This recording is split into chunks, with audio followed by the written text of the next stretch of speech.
عفى الله عنك لم أذنت لهم حتى يتبين لك الذين صدقوا وتعلم الكاذبين.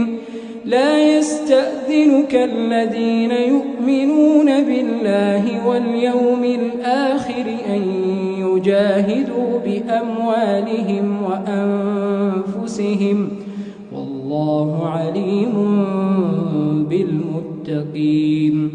إنما يستأذنك الذين لا يؤمنون بالله واليوم الآخر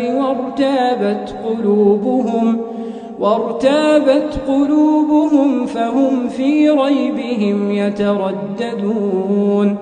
ولو أرادوا الخروج لأعدوا له عدة ولكن كره الله بعاثهم فثبطهم وقيل اقعدوا مع القاعدين.